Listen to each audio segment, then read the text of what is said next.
no Evangelho de João, texto fundamental, texto central da nossa fé, João 3,16. João 3,16. Aí faz até uma exegese aqui, trazendo todos os termos, colocando ele nos termos gregos equivalentes e aquilo que podemos traduzir de uma forma correta. Então, pois Deus tanto amou o mundo que ele deu o seu único gerado, seu unigênito Filho, para que quem creia nele não pereça. Agora veja, esse para quem, a quem está destinado? No grego é o paz, paz do grego. Para quem é paz? Esse paz do grego é todos. Texto de João 3,16, para que todos, não é todos somente do mundo dos eleitos, todos é todas as pessoas incluídas no plano do mundo e que estão caídas no pecado e que foram atingidas, né, pelo pecado e que estão condenadas, mas que crendo em Cristo Jesus como o único e suficiente Salvador, estão incluídas no grupo que Deus previu, que Deus preconheceu, o grupo dos salvos na pessoa bendita de Cristo Jesus, para os quais ele provisionou salvação, graça ilimitada, ok? Expiação ilimitada, graça, né, salvífica por meio da pessoa bendita de Cristo Jesus. Veja só. A graça irresistível, conforme apontado aqui. A visão calvinista da graça irresistível inevitavelmente termina por criar necessariamente uma bizarra estratificação em castas de privilegiados ou eleitos segundo o decreto e não conforme a presciência de Deus, aos quais a graça salvífica será aplicada independentemente de aceitação, enquanto é negada a outros, mesmo diante de qualquer manifestação de desejo por salvação. Então, graça irresistível é isso. É a graça que opera, não fundamentada na aceitação ou rejeição, mas opera irresistivelmente porque foi decretada por Deus desde a eternidade. Então, opera compulsoriamente sobre esse ser humano, não respeitando qualquer tipo de decisão, mas operando fundamentada numa determinação divina. Graça irresistível, é o que a declaração de fé diz.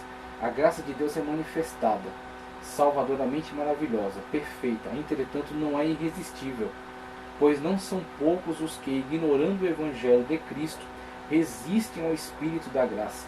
A graça divina tanto salva quanto nos preserva a alma, neste mundo corrupto e corruptor. A fé antecede a regeneração, porque pela graça sois salvos por meio da fé. E isso não vem de vós, é dom de Deus. Quem crer e for batizado será salvo, mas quem não crer será condenado. Se com tua boca confessares ao Senhor Jesus, em teu coração creres que Deus o ressuscitou dos mortos, serás salvo.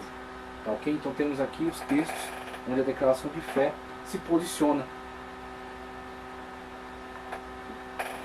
e mostra que não tem como defender biblicamente, ser fiel à Bíblia Sagrada e defender essa questão da graça irresistível, porque a própria Bíblia Sagrada declara que de fato muitas pessoas resistiram e têm resistido à graça de Deus, e mesmo assim a graça de Deus lhes foi ofertada veridicamente, não foi somente aparentemente ofertada, ou ofertado um tipo de graça diferente, ou um chamado diferente, um chamado aos eleitos e outro chamado aos demais. Não, o chamado é universal.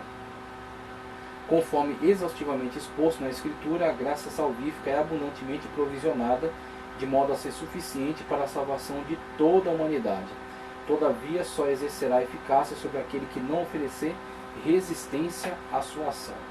Ok? Perseverança dos salvos, finalmente. Temos aqui a questão calvinista de que aquela máxima, né? Uma vez salvo, salvo para sempre. Por quê? Não foi salvo em decorrência de aceitação, tá certo? Ou não resistência à ação do Espírito Santo de Deus, mas porque foi predeterminado desde a eternidade passada, né? Desde o início, foi predeterminado que seria salvo. A graça irresistível atuou, a expiação limitada estava destinada a ele. Então, uma vez que não foi por sua escolha, mas por escolha de Deus, pela sua vontade, seu desejo, ok? Então, ele não operou, ele não interagiu em situação nenhuma, ele não precisou manifestar qualquer tipo de fé salvífica, ele foi regenerado antes de manifestar qualquer tipo de fé, então não depende dele. Se não depende dele, então ele foi salvo e permanecerá salvo, uma vez que ele é obrigado a estar nessa condição. Essa condição é imposta a ele. Então, por isso, a partir daí é que surge essa declaração de uma vez salvo, salvo para sempre. Mas a Bíblia Sagrada, ela não nos respalda esse tipo de visão. A Bíblia Sagrada mostra que de fato a graça é ofertada a todos, Cristo veio para salvar a todos, Deus tem o objetivo de salvar a todos, e uma vez que alguém não é salvo, ele não deixou de ser salvo, não é porque Deus não quis que ele fosse salvo, mas porque ele rejeitou a oferta de salvação. E esta rejeição, inclusive, pode ser operada, pode ser realizada, mesmo depois de tendo sido provado a salvação, mesmo depois dele ter participado, do mundo dos salvos, ter tido seu nome incluso, ok? E mesmo assim ele pode decair desse estado, ok? Como é declarado aqui na carta aos Hebreus, capítulo 6, versículos 4 a 6, veja só. Porque é impossível que os que já uma vez foram iluminados, então eles foram iluminados, provaram o dom celestial. Veja, não é estranho a eles o dom celestial. Eles interagiram, eles participaram deste mundo. Se fizeram participantes do Espírito Santo, o Espírito Santo de Deus habitou neles, ok? Foram templo e morada do Espírito Santo de Deus. O Espírito Santo de Deus é o selo da promessa. Nós somos predestinados porque nós temos o selo, que é o Espírito Santo. E aqui está dizendo, essas pessoas tinham o Espírito estava nelas, ok? O Espírito Santo de Deus habitou nelas. E provaram a boa palavra de Deus e as virtudes do século futuro. Sentiram a eternidade, sentiram o gosto do mundo espiritual, ok? Os 12 virtudes do século futuro. E mesmo assim, olha o que é declarado, e recaíram, mesmo nesse estado benéfico, favorável, maravilhoso, recaíram. Sejam outra vez renovados para arrependimento, pois assim quanto a eles, de novo crucificaram o Filho de Deus e o expuseram ao vitupério. Então é o texto bíblico que declara que essas pessoas de fato estiveram incluídas, só que elas decaíram. Agora, obviamente, essas pessoas que decaíram dessa situação, foi-lhes ofertado, foi-lhes proporcionado igualmente aos que perseveraram. Agora, uns perseveram e outros não. Aquele que persevera até o fim será salvo. Aquele que não persevera é condenado. Decai da fé é um apóstata. Tá, ok? Então temos aqui a perspectiva bíblica sobre perseverança dos salvos. Veja só. 2 de Pedro 2,20 também diz: portanto, se depois de terem escapado das corrupções do mundo, pelo conhecimento do Senhor Jesus Cristo, forem outra vez envolvidos nelas, vencidos, tornou-se de último estado pior do que o primeiro. Porque melhor lhes fora não conhecerem o caminho da justiça do que, conhecendo-o, desviarem-se de seu santo mandamento que lhes fora dado. Deste modo sobreveio-lhes o que por um verdadeiro provérbio se diz: o cão voltou ao próprio vômito e a porca lavada ao esponjadouro de lama. 2 de Pedro 2, 20 a 22. Texto aqui nos coloca essa situação.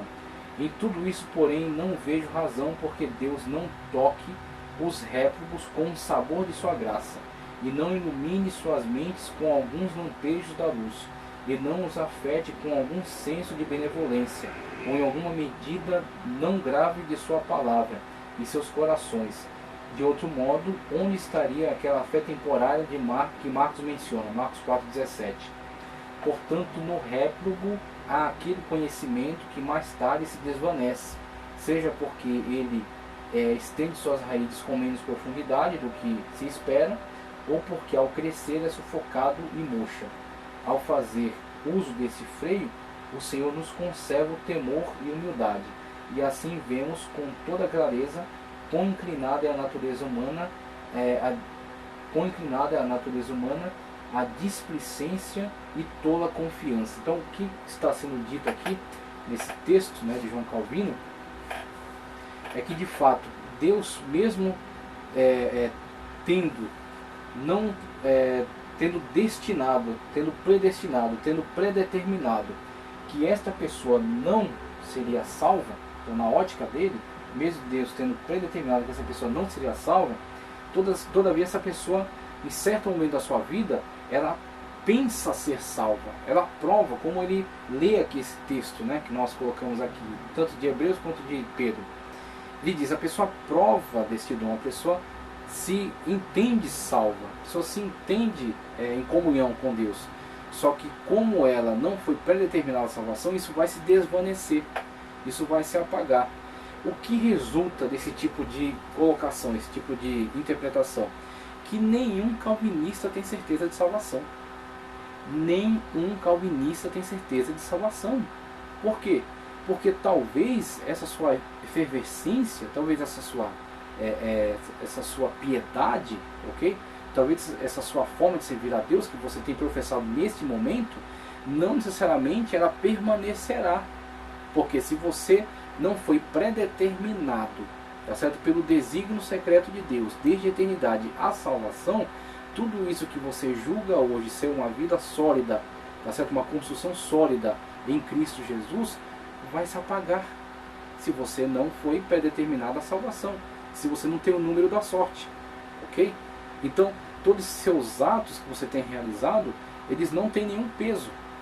Eles não significam que você necessariamente tenha sido predeterminado à salvação. Então nenhum calvinista tem condições de ter certeza de salvação, porque não está nas mãos dele, e sim da vontade arbitrária de Deus desde a eternidade. Consequências são essas, uma vez que é jogado no lixo a questão da presciência. Agora, se nós entrarmos pelo caminho da palavra de Deus, que diz que presciência de Deus, e por causa da sua presciência, predestinação, nós temos a total certeza de que podemos pregar e convidar as pessoas a aceitar a Cristo Jesus para serem salvas, tá certo?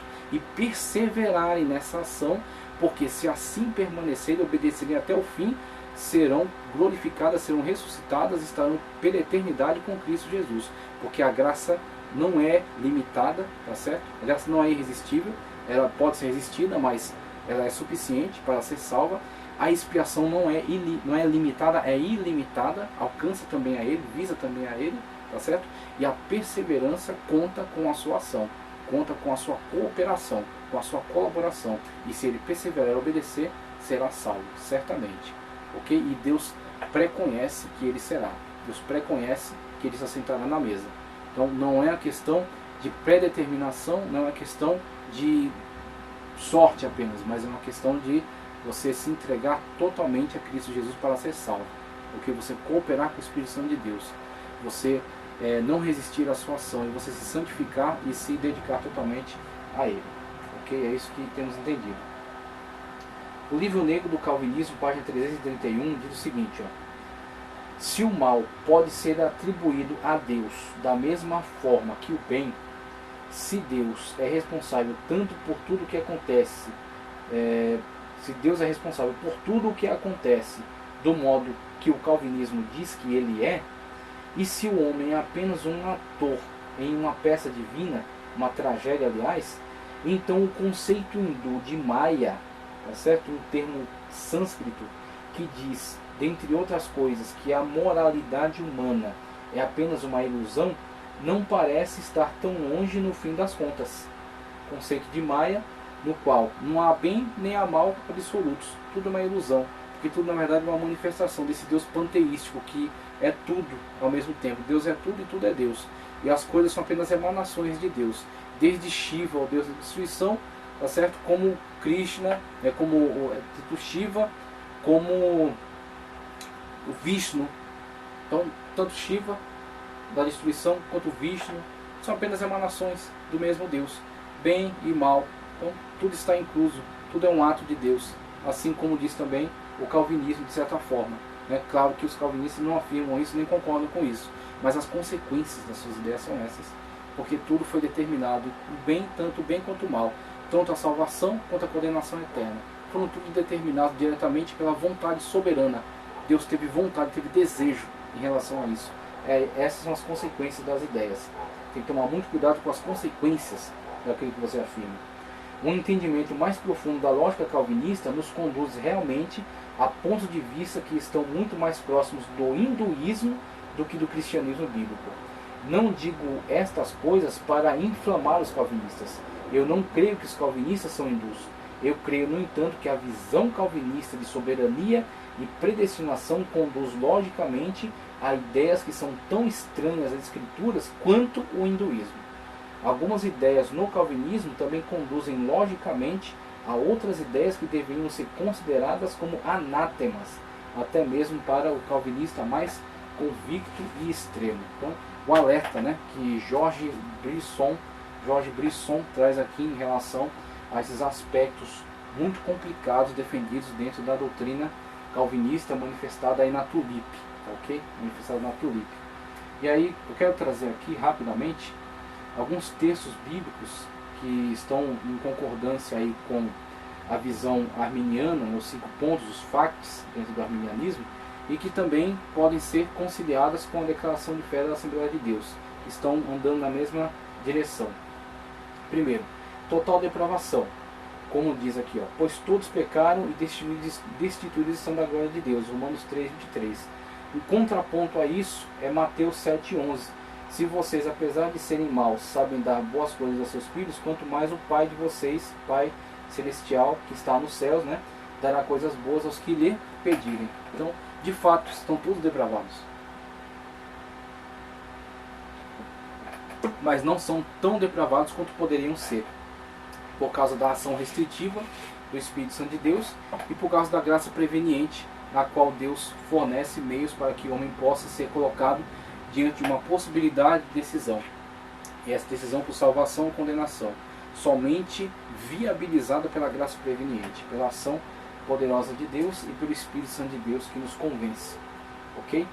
Eleição condicional. A eleição é condicional, porque a vontade de Deus, porque a vontade de meu Pai é que todo que olhar para o Filho e nele crer tenha a vida eterna, e eu o ressuscitarei no último dia. Essa é a vontade. Agora, se cumprirá, será aplicado a ele os méritos de Cristo, o sacrifício vicário, a salvação, a justificação, a regeneração, a santificação, para ser finalmente glorificado ao final, aquele que crê. Eis a condição. A eleição é condicional. Aquele que crê está no grupo dos eleitos. Agora, obviamente, Deus preconhece aqueles que crerão. Essa é a questão. Expiação para todos. Veja só.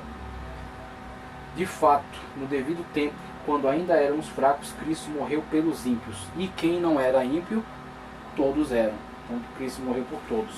Consequentemente, assim como uma só transgressão resultou a condenação de todos, uma transgressão, Adão e Eva, condenação de todos os homens. Assim também, um só ato de justiça, Cristo Jesus, resultou na justificação que traz vida a todos. A expiação é ilimitada e a justificação é ofertada a todos. Todo e qualquer homem pode ser justificado pela ação salvífica de Cristo Jesus.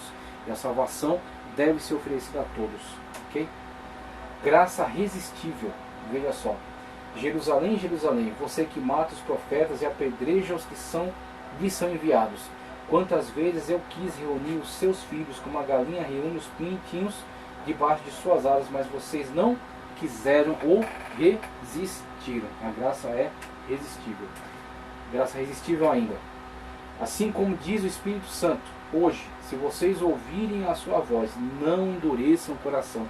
Tenho que desenhar, quer dizer, está muito claro aqui, está extremamente claro. Se precisar o desenho. Se vocês ouvirem a sua voz, não endureçam o coração, como na rebelião, durante o tempo da reprovação no deserto, onde os seus antepassados me tentaram, pondo-me à prova, apesar de durante 40 anos terem visto o que eu fiz. Por isso fiquei irado contra aquela geração e disse, os seus corações estão sempre se desviando, e eles não reconheceram os meus caminhos. Assim jurei na minha ira, jamais entrarão no meu descanso. Cuidado, irmãos, para que nenhum de vocês tenha um coração perverso e incrédulo que se afaste do Deus vivo. Pelo contrário, encorajem-se uns aos outros todos os dias, durante todo o tempo que se chama hoje, de modo que nenhum de vocês seja endurecido pelo engano do pecado. Olha só que endurece o coração do homem. Não é Deus que endurece o coração do homem para ele ser lançado no inferno, porque Deus não tem prazer na condenação das pessoas. É o pecado. O crente, quando começa a não resistir mais à ação do pecado e começa a ser liberal com o pecado, este pecado vai tornando o coração dele uma crosta, e ele vai endurecendo-se contra Deus e não é mais sensível à voz do Espírito. E assim ele está selando a sua própria condenação. Ok? Deus não tem nenhum compromisso com a condenação de pessoas. Elas se condenam, assim, pelo seu próprio pecado. E conforme o texto aqui de Hebreus, assim uns aos outros incentivai, está certo? Uns aos outros se fortalecei. Perseverança, perseverar até o fim, obedecer até o fim. Veja só. Pelo contrário, encorajem-se uns aos outros todos os dias, durante o tempo que se chama hoje, de modo que nenhum de vocês seja endurecido pelo engano do pecado, pois passamos a ser participantes de Cristo, desde que, de fato, nos apeguemos até o fim à confiança que tivemos no princípio. Não tem essa conversa de uma vez salvo, salvo para sempre. A fé que você manifestou no princípio, você tem que manifestar no final, como disse a Daniel, e tu vai até o fim. Se você for até o meio do caminho e a partir dali você começar a entrar numa vida de desobediência, condenação, ok? Veja só, segurança em Cristo. Como diz aqui, Colossenses 1, 22 e 23. Mas agora ele os reconciliou pelo corpo físico de Cristo, mediante a morte, para apresentá-los diante dele santos, inculpáveis e livres de qualquer condenação, desde que, condicional, continuem alicerçados e firmes na fé, sem se afastarem da esperança do Evangelho que vocês ouviram e tem sido proclamado a todos os que estão debaixo do céu. Este é o Evangelho do qual eu, Paulo, me tornei ministro. Colossenses 1, 23. Tem outros textos, mas eu quero encerrar aqui a nossa fala. Essa fala que vai abordar somente a questão soteriológica. A questão cristológica ficará para outra ocasião, outra oportunidade. Para caminhar já para o final, declaração de fé. A graça de Deus é manifestada salvadoramente maravilhosa, perfeita, entretanto não é irresistível. Essa declaração, esse posicionamento da declaração de fé da Assembleia de Deus.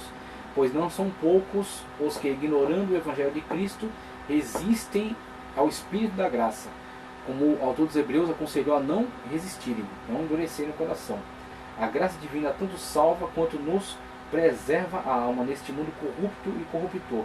A fé antecede a regeneração, porque é uma condicional. Uma vez que a graça preveniente está proporcionando essa possibilidade. O Espírito está interagindo, convencendo do pecado, do justiça e do juízo. Você está diante de uma tomada de decisão. Se você crê, salvo, Cristo Jesus aplica a você todos os méritos conquistados por Ele. Se você não crê, já está condenado. Porque condenado você já estava, caído no pecado como todos estavam, condenados juntamente por causa, em função do pecado. O salário do pecado é a morte, como diz Paulo também em Romanos. A possibilidade de resistência à graça salvífica, diferentemente do que é exposto na teologia calvinista, não atenta contra a doutrina da soberania divina conforme expressado na Sagrada Escritura, pois é esse mesmo Deus soberano quem confere aos seus seres criados a prerrogativa de livre tomada de decisões, o que os torna plenamente responsáveis por essas mesmas decisões. É Deus quem capacita essa tomada de decisão e os expondo à possibilidade do justo juízo divino, porque uma vez que estiveram condições dadas por Deus de fazerem escolhas, se optaram por não serem salvos, rejeitarem, resistirem à expedição de Deus, sua condenação é mais do que justa. Todavia, a liberdade de decisões em nada surpreende ou tolhe os perfeitos planos divinos, que são maravilhosamente conduzidos por seu poder e de acordo com a sua presciência e onisciência. É dada liberdade ao homem, mas a liberdade ao homem não tolhe, não obscurece os planos de Deus, porque Ele é presciente. A presciência divina, a onisciência divina, Ele vê todos os corações, Ele sabe todas as coisas, Ele conhece o futuro, Ele conhece a eternidade. Então Deus não pode ser surpreendido. Agora, o fato de Deus não ser surpreendido não diz que Deus determinou, mas sim Deus oferece a todos. Agora, os condenados serão aqueles que Deus já conhecia, já sabia, mas que livremente recusaram. A regeneração só antecederia a fé na perspectiva de um esquema teológico no qual as pessoas são compulsoriamente conduzidas à salvação, independentemente de sua manifestação de fé ou descrença, o que torna a mensagem de arrependimento e aceitação do sacrifício de Cristo totalmente esvaziada de importância, e a humanidade consequentemente isentada de responsabilidade ante sua salvação ou condenação, sendo tudo isso lançado de modo arbitrário à responsabilidade de Deus, quer ao livramento ou à unilateral condenação dos não salvos, não em decorrência de seus erros, mas unicamente pela secreta e suposta vontade divina. Porque a Bíblia Sagrada não nos dá essa fundamentação para essa tal secreta vontade divina pela condenação eterna de pessoas. Ok? Então temos aí esse posicionamento. Uma terrível consequência de uma visão calvinista distorcida em relação à doutrina da soberania divina, segundo a Bíblia, faz com que essa mesma soberania transforme-se em baixo autoritarismo, totalmente divorciado de outras verdades bíblicas sobre Deus, tais como sua misericórdia, seu amor e principalmente sua justiça, bem como em relação à capacidade dada por Deus às suas criaturas para tomar decisões e para orar, como diz a Escritura, e pedir ao Pai que interfira maravilhosamente no rumo da história. A oração, conforme a Bíblia, é sim eficaz, mas não no calvinismo. Aí o texto do lado negro do calvinismo é oração. O calvinismo consistente com essa sua forma de pensar, tá ok? Ele termina por afirmar a ineficácia da oração, porque a oração não pode interferir, não pode mudar nada. A oração não interfere em nada, porque, conforme dito, dentro dessa perspectiva teológica, tudo foi, desde a eternidade, determinado por Deus. Não há um espaço para permissão no qual está enxergada a liberdade humana. Não existe. Tudo foi determinado por Deus. O bem e o mal foram determinados por Deus. Assim, a oração não serve para absolutamente nada. É o que é dito aqui por Joseph Wilson. Ninguém pode crer na gloriosa doutrina bíblica da predestinação absoluta e acreditar que a oração muda as coisas. Ambas as ideias são incompatíveis. Elas não caminham juntas. Se uma é verdadeira, a outra é falsa. E visto que a predestinação é verdadeira, assim como a noite segue o dia, a oração não muda as coisas.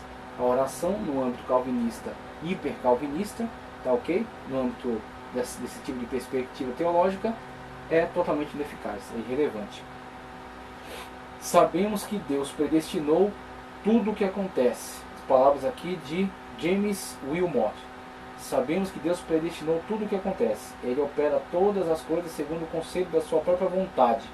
É difícil conciliar a oração com a vontade imutável de Deus. Uma vez que nessa perspectiva, nessa visão da soberania divina de uma forma exacerbada, exagerada, absurda, fora, uma questão que não é respaldada pela Bíblia Sagrada, Deus determina inclusive até o mal. Então, dentro desse aspecto, não há liberdade para qualquer escolha e também não há liberdade para qualquer interferência.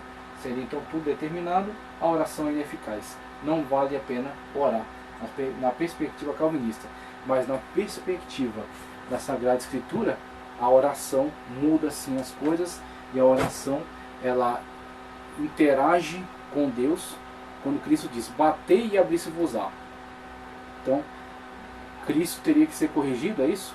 Batei e abri-se-vos-á. Pedi e será dado. Tá certo? Então, Cristo é quem nos incentiva. Insista. Vá adiante. Persevere. Continue. Tenha fé. A fé move montanhas, como disse Cristo. Então, prefiro ficar com as palavras do Senhor Jesus Cristo. A oração, sim, move as coisas. Porque uma oração é um ato de sujeição a Deus, petição, e Deus interfere na história. Natureza da salvação. A salvação é nos oferecida pela graça mediante a fé, no sacrifício salvífico, no sacrifício de Cristo Jesus na cruz do Calvário. Ela é eterna, completa e eficaz. Então, esse aspecto da declaração, inclusive o texto aqui também de Silas Daniel, falando acerca da mecânica da salvação, envolvendo isso, umbilicalmente ligado às doutrinas bíblicas do pecado original e da depravação total da humanidade, está a doutrina bíblica da graça preveniente, também chamada graça precedente ou graça preparatória. Essa ligação se dá porque, por um lado, é impossível entender a graça preveniente sem compreender antes a realidade da depravação total da humanidade. Em consequência da depravação total, há necessidade da graça preparatória ou graça preveniente. Retirar o homem do fundo desse poço para que ele possa pelo menos fazer uma escolha. Agora, essa escolha só será livre por causa da influência dessa graça. Então foi Deus que deu 11 passos. Não, eu não dei um passo e ele deu 10. Deus deu 11. E por outro lado, a realidade da depravação total da humanidade impõe até mesmo, logicamente, uma graça divina preparatória para tornar possível o início da obra salvadora de Deus em nossas vidas. Como aqueles que estavam mortos espiritualmente, sem capacidade de decidir para Cristo, são capacitados a livremente crer ou resistir ao chamado divino, se antes estavam mortos, isto é, alienados de Deus, danificados em seu imago Dei, para as coisas divinas, com seu livre exercício para as coisas espirituais, nas palavras de Armínio, aprisionado, destruído e perdido, como podem agora aceitar ou resistir ao chamado divino? A ponte entre a depravação total e o livre-arbítrio para as coisas espirituais é justamente a chamada graça preveniente, uma manifestação da graça divina enfatizada claramente nas Escrituras. No ato da aceitação, o pecador é imediata e simultaneamente salvo, justificado e adotado como filho de Deus. A partir daí entra no processo de santificação até a sua glorificação final no dia de Cristo. Entendemos que o salvo é o pecador que Cristo resgatou das trevas. Então somente até aqui, tá ok? Temos aí essas declarações.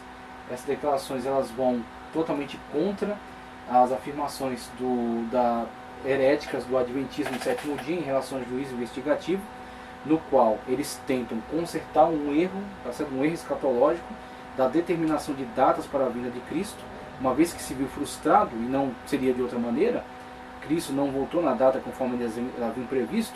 Essa doutrina, essa tentativa de adivinhação da data foi transformada numa doutrina que até hoje é praticada dentro do Adventismo, que é o chamado juízo investigativo, no qual é dito que Jesus, erroneamente foi dito que ele voltaria à Terra. Não, na verdade ele saiu de um lugar e ele vai purificar os santos dos santos nos céus e ele vai fazer um juízo investigativo sobre todas as obras, ok?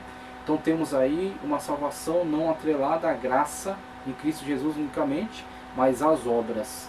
Então a pessoa agora terá que ter suas obras analisadas para num futuro próximo ser determinado se ela está salva ou não. Então hoje, numa perspectiva adventista do sétimo dia, ninguém pode dizer-se salvo, porque ainda vai passar pelo chamado juízo investigativo. Agora, se o sangue de Cristo não apaga todos os nossos pecados, certamente ninguém poderia ter esperança de salvação.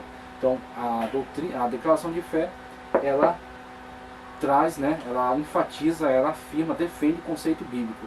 A nossa salvação não depende das nossas obras, e sim da nossa aceitação às obras de Cristo. As obras de Cristo são imputadas a nós. Então não são nossas obras, não é pelas obras, e sim pela fé, unicamente na fé em Cristo Jesus. E por isso nós temos certeza de salvação, não por nós, mas por causa de Cristo. Perdão é a absolvição da dívida e a remissão de um castigo. Justificação é um ato da graça de Deus e o supremo juiz pelo qual a justiça de Cristo é imputada a todo aquele que crê, condicional, crê em Jesus, declarando-o justo. Regeneração, santificação e glorificação. Regeneração é a transformação do pecador numa nova criatura pelo poder de Deus como resultado do sacrifício de Cristo Jesus na cruz. Maravilhoso. Destino dos salvos. O céu é o trono de Deus, mas também é a pátria dos salvos. E eu achei interessante essa questão para combater a heresia dos testemunhos de Jeová em relação à questão de somente os 144.000 irem para o trono de Deus, para o ambiente celestial, para a pátria celestial, para o reino celestial, dizendo que os 144.000 estão destinados, ao ambiente celestial, sendo que os demais estão destinados a habitar na terra transformada. Ok? Então, heresia que cai diante da afirmativa bíblica de que Cristo foi nos preparar lugar. E se não for, que Cristo, se não fosse assim, teria dito, vou preparar lugar. Então, Cristo é o que garante a nós tanto a salvação, e a sua salvação não perde a validade, é eterna, é firmada, é garantida por Ele mesmo, ok? Se não fosse assim, não teríamos certeza, e a garantia de que nós estaremos com Ele, porque esse é o seu interesse, para que onde eu estiver, estejais vós também. Então, essa heresia do testemunho de Jeová também cai por terra. Aqui finalizando, a graça de Deus. Cremos que todos os homens e mulheres foram atingidos pelo pecado, a tal ponto que, embora tenham sido feitos à imagem de Deus, não podem por si mesmos chegar a Deus. Não há nada que o homem natural possua ou pratique que lhe faça merecida a graça de Deus. A Bíblia ensina, não há ninguém que entenda, não há ninguém que busque a Deus. A Bíblia qualifica essa condição espiritual como mortos em pecado, Colossenses 2,13, e mortos em ofensas, Efésios 2,5. A ideia da morte aqui é de separação e não de aniquilamento, conforme adventistas e testemunhos de Jeová também dizem. Deus derrama sua graça, sem a qual o homem não pode entender as coisas espirituais. Ele cita aqui, ora, o homem natural não compreende as coisas do Espírito de Deus, porque lhes parecem loucura e não pode entendê-las, porque elas se discernem espiritualmente, conforme 1 Coríntios 2,14. Então, é o Espírito Santo de Deus que proporciona esse entendimento, ok? Ou seja, foi Deus quem tomou a iniciativa na salvação. Do Senhor vem a salvação, conforme Jonas 2,9. Agindo em favor das pessoas, cita aqui 48. Mas a todos quantos o receberam, deu-lhes o poder de serem feitos filhos de Deus, aos que creem no seu nome, os quais não nasceram do sangue, nem da vontade da carne, nem da vontade do varão, mas de Deus. E outro texto que ele cita, assim, pois isto não depende do que quer, nem do que corre, mas de Deus que se compadece. Romanos 9,16. Nisto está o amor, não em que nós tenhamos amado a Deus, mas em que Ele nos amou e enviou o seu Filho para a propiciação de nossos pecados. Nós o amamos porque Ele nos amou primeiro. Maravilhoso. Graça é um favor imerecido. É por meio da graça que Deus capacita o ser humano para que ele responda com fé ao chamado do Evangelho. Mas se é por graça, já não é pelas obras. De outra maneira, a graça já não é graça. Romanos 11,6. Todavia, os seres humanos influenciados pela graça que habilita a livre escolha, a graça que habilita a livre escolha, são livres para escolher. Se alguém quiser fazer a vontade dele pela mesma doutrina, conhecerá que ele é Deus. Ou se ele conhecerá que ele é Deus, ou se eu falo de mim mesmo. João 7,17. Conhecerá, se alguém quiser fazer a vontade dele pela mesma doutrina, conhecerá que ele é de Deus, ou se eu falo de mim mesmo. João 7,17. Deus proveu a salvação para todas as pessoas, mas essa salvação aplica-se somente àqueles que creem, isto é, a justiça de Deus pela fé em Cristo Jesus, para todos e sobre todos os que creem. Romanos 3,22. Nesse sentido, não há conflito entre a soberania de Deus e a liberdade humana. Fecho aqui, encerro com a leitura da Teologia Sistemática Pentecostal, Antônio Gilberto, página 377, Doutrina da Glorificação Futura. Em Romanos 8,30, Deus tem tanta certeza da realização de nossa glorificação que declara o fato no tempo passado. Isso também ocorre com outros grandes milagres da salvação, como a cura divina, também declarados pelos profetas no tempo passado do Verbo. Mas ele foi ferido pelas nossas transgressões, moído pelas nossas iniquidades. O castigo que nos traz a paz estava sobre ele, e pelas suas pisaduras fomos sarados. Passado. Isaías 53,5. Uma forma de glória divina era, possivelmente, o vestuário original de Adão e Eva antes do pecado. Maior ainda será a glória da igreja. A salvação começa com a redenção da alma, prossegue com a redenção do corpo, culmina com a glorificação do crente integral. Daí o autor de Hebreus ter chamado essa gloriosa obra de Deus de uma tão grande salvação. Hebreus 2,3. Ainda quanto à nossa glorificação integral, a palavra de Deus menciona a salvação das eras divinas e futuras. João Batista, inspirado pelo Espírito, disse que Jesus é o Cordeiro que tira o pecado do mundo. Cosmos. Isso só acontecerá plenamente no futuro.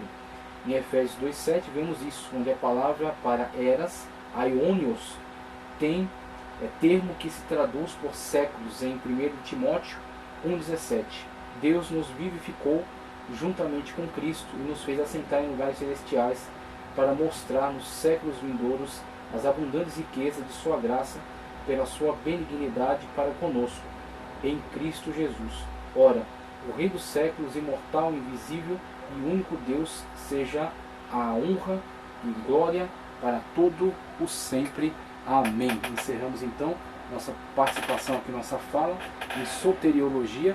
Pretendia que fosse menor, mas é muitos conteúdos, muito extenso, né? Tive que resumir para poder ficar um vídeo um pouco menor do que os outros que tinha postado, mas que esse vídeo tenha abençoado sua vida, que você possa ter certeza que a expiação é ilimitada, é oferecida a todos, a graça de Deus lhes é ofertada, a graça preveniente está atuando, o Espírito Santo de Deus está falando no seu coração, e você pode sim e deve convidar todos à salvação em Cristo Jesus, porque a salvação não é para um pequeno grupo, mas é oferecida a todos.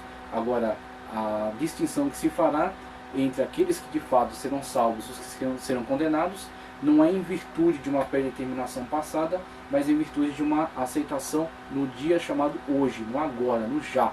Se você crê, você é salvo na pessoa bendita de Cristo Jesus. Não por si mesmo, mas por causa do Espírito Santo de Deus e por causa dos méritos de Cristo. Se você não crê, você já está condenado como a humanidade inteira que jaz no pecado, que está condenado em pecado. Mas Cristo Jesus veio para você, para que você fosse salvo.